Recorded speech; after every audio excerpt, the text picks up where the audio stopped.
नमस्कार, मैं हूं अंजलि और आप देख रहे हैं 24 इंडिया न्यूज। तो आइए शुरुआत करते हैं आज की प्रमुख खबर से। जौनपुर सूबे के मुख्यमंत्री योगी आदित्यनाथ ने आज जौनपुर में वीर शिरोमणि महाराणा प्रताप की मूर्ति का अनावरण किया। तत्पश्चात वह सीधे बीआरपी इंटर कॉलेज के मैदान में पहुंचे, जहां उन्होंने एक लाभार्थी सम्मेलन को संबोधित किया। वहां से उन्होंने छात्र छात्राओं को लैपटॉप, मोबाइल, वहीं प्रधानमंत्री आवास प्रधानमंत्री योजना से आच्छादित लोगों को घर की चाबियां, किसानों को ट्रैक्टर की चाबी दी। इसके साथ ही आयुष्मान भारत के लाभार्थियों को चेक प्रदान किया तथा विकृत उन्होंने मन से बटन दबाकर जिले की लगभग 900 करोड़ की 256 विभिन्न परियोजनाओं का लोकार्पण और शिलान्यास भी किया। इससे पूर्व मंच पर उपस्थित तमाम नेताओं, जिन प्रदेशियों ने उनका स्वागत और सम्मान किया।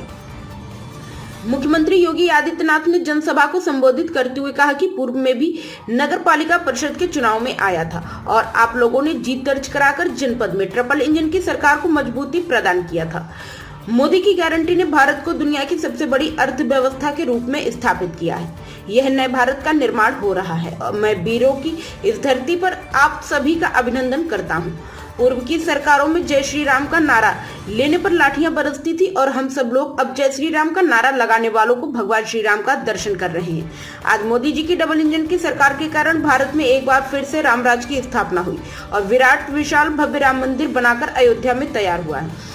वहीं दूसरी तरफ काशी में भी काशी विश्वनाथ कॉरिडोर बनाकर लोगों को प्रदर्शन करने का काम हम कर रहे हैं। वह पूर्ववर्ती सरकार में लगातार राम भक्तों पर गोलियां बरसाने का काम किया है। उन्होंने जौनपुर के लोकसभा प्रत्याशी के लिए भी लोगों से एक बार फिर कमल खिलाने की अपील किया। उन्होंने कहा कि यदि कमल खिलेगा तो लक्ष्मी की वर्षा होगी और जौनपुर में काफी विकास किया जाएगा। जैसे पूर्व में आपने हमारे हाथ को मजबूत किया, इस बार भी आप हमारे कमल का फूल खिला गए, जिससे कि जौनपुर में विकास की तेजी लाई जा सके। विपक्षियों पर हमलावर होते हुए उन्होंने कहा कि जहां लोग भगवान के जलाशय के लिए भी रोक लगाते थे, वहीं आज हम उन लोगों पर पुष्प वर्षा भी करवाते हैं और उनके सुरक्षा का भी पूरा ध्यान रखते हैं। उन्होंने कहा कि विकास का लाभ बिना किसी भेदभाव के सभी को मिल रहा है। अब हमारा एक ही संकल्प होना चाहिए, 2024 में एक बार फिर मोदी सरकार। मोदी जी की सरकार के लिए घर घर कमल खिलाना होगा। उन्होंने विपक्ष पर हमला करते हुए कहा कि लोग सिर्फ अपने परिवार के बारे में सोचते हैं, वह परिवारवाद से उभर नहीं पाते, सिर्फ अपने परिवार के बारे में ही सोचते हैं। इसके लिए भी मैं आपका अभिनंदन करता हूं। और बहनों भाइयों, जब यहां पर आएंगे तो स्वाभाविक रूप से विकास की परियोजनाओं का लोकार्पण, जिनके लिए हमारे जनप्रतिनिधि लगातार मेहनत करते हैं, प्रयास करते हैं, उन प्रयासों और संघर्षों का परिणाम जनता जनार्दन को सौगात के रूप में लगभग 900 करोड़ रुपए की परियोजनाओं की सौगात यहां प्राप्त हो रही है। इसकी भी मैं जौनपुर वासियों को हृदय से बधाई देता हूं। बहनों और भाइयों, आज हमारा देश बदल चुका है। एक नए भारत का दर्शन हो रहा है। मैं देख रहा था बदलापुर के हमारे विधायक पैदल ही हजारों कार्यकर्ताओं के साथ अयोध्या धाम का दर्शन करने के लिए गए। गिरीश यादव जी को कल जाना था, लेकिन आज के कार्यक्रम के नाते उन्होंने अपने को यही रोका। अब वे भी यहां के कार्यकर्ताओं के साथ अयोध्या धाम का दर्शन करने के लिए जाएंगे। ये है नया भारत। याद करिए, पहले जय श्री राम का नारा लगाने पर लाठियां बरसती थी और अब दुनिया जय श्री राम का दर्शन करने के लिए अयोध्या धाम पधार रही है। ये है नया भारत। आपकी आस्था का भी सम्मान है और साथ साथ आपने देखा होगा मंच पर मोदी जी की गारंटी कैसे वेलफेयर स्कीम के माध्यम से दी जा रही है, यह भी आपने देखा होगा। गरीब कल्याणकारी योजनाओं का लाभ बिना भेदभाव की समाज के हर तबके को देकर के उसकी आजीविका की पुख्ता व्यवस्था भी की जा रही है। ये नया भारत है। ये नया भारत दुनिया में सम्मान भी बढ़ा रहा है, तो देश को सुरक्षा भी दे रहा है। संस्कृति के संवर्धन के लिए कार्य भी कर रहा है, तो देश की समृद्धि के लिए भी अहरनिश प्रयास करके भारत को दुनिया की सबसे बड़ी अर्थव्यवस्था के रूप में भी स्थापित कर रहा है।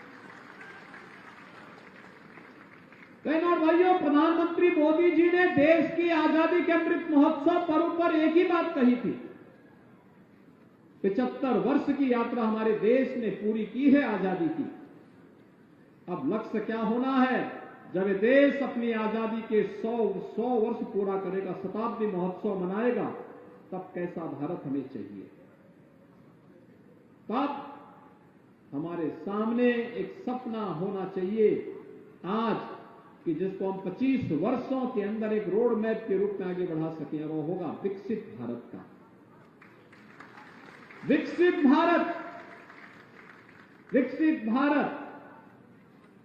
और विकसित भारत के लिए पंच प्रण का एक संकल्प प्रधानमंत्री मोदी जी ने प्रत्येक नागरिक को दिया था। बहनों भाइयों, उसमें गुलामी के अंश को सर्वथा समाप्त करने का भी एक संकल्प है। और महाराणा प्रताप देश में गुलामी की जंजीरों को तोड़ने वाले एक महानायक के रूप में हैं। याद करिए, उन्होंने जाति, मत, मजहब से ऊपर उठ करके उन्होंने एक ही बात कही थी, सब कुछ होगा, घास की रोटी खाऊंगा, लेकिन विदेशी हुकूमत के सामने शीश नहीं झुकाऊंगा। अपने स्वाभिमान के साथ सौदेबाजी नहीं होने दूंगा। इसके लिए लड़ते रहे। अकबर उस समय के बड़ी सेना के रूप में जाने जाते थे, लेकिन महत्वपूर्ण ये नहीं, बड़ी सेना, महाभारत में भी तो कौरवों के पास बड़ी सेना थी, लेकिन अंततः विजय तो 5 पांडवों की ही हुई थी। ऐसे ही महाराणा प्रताप ने भी संकल्प लिया था, मैं इस विदेशी आक्रांता के सामने अपने स्वाभिमान को गिरवी नहीं रखूंगा, और इसके लिए उसके खिलाफ लड़ते रहे। और अपने जीवन में ही उन्होंने वे सभी दुर्ग और किले वापस ले लिए थे जो अकबर ने छल से, छद्म से, युद्ध से महाराणा प्रताप से छीनने के प्रयास किए थे। महाराणा प्रताप ने अपने जीवन काल में ही युद्ध के माध्यम से उन्हें फिर से वापस लेकर के मेवाड़ के माध्यम से राष्ट्रीय स्वाभिमान का, राष्ट्रीय शौर्य का जो पताका फहराया था, आज भी सैकड़ों वर्षों के बाद उन्हीं स्मृतियों को जीवंत बना करके जब भी भारत के अंदर देश और स्वाभिमान की बात आती है, शौर्य और पराक्रम की बात आती है, हर भारतवासी के मन में महाराणा प्रताप का चित्र उभर करके सामने आता है। महाराणा प्रताप एक राष्ट्र नायक के रूप में, छत्रपति शिवाजी महाराज एक राष्ट्र नायक के रूप में, गुरु गोविंद सिंह जी महाराज एक महानायक के रूप में, झांसी की रानी लक्ष्मीबाई एक महानायिका के रूप में देशवासियों के सामने श्रद्धा के साथ हर भारतवासी इनका स्मरण करता है। और आज ये मेरा सौभाग्य है, जौनपुर की धरती या परिश्रमी और पुरुषार्थी लोगों की धरती है। यहां पर लोगों ने अपनी मेहनत से, अपने परिश्रम से जौनपुर को एक पहचान दिलाई, और पहचान जो यहां पे थे परंपरा से, उन लोगों ने यहां की पहचान यहां के इत्र से भी और यहां की इमरती से भी दिलाई। जो यहां से बाहर गए, मुंबई गए, देश के अंदर अलग अलग क्षेत्रों में गए, उन्होंने वहां अपनी उद्यमशीलता के माध्यम से अपनी प्रतिभा का लोहा वहां मनवाया। और जो लोग किसी संस्थान में गए, वहां प्रतिष्ठित वैज्ञानिक बनकर के उन लोगों ने वहां भी अपनी पताका को पहनाने में कोई कोताही नहीं करते। हर एक क्षेत्र में यह जनपद तो बड़ा उर्वरा रहा है इस मामले में। आदि गंगा के रूप में मां खबरों में अब तक के लिए बस इतना ही। मिलते हैं फिर ऐसी ही बड़ी खबर के साथ। तब तक के लिए नमस्कार और देखते रहिए 24 इंडिया न्यूज।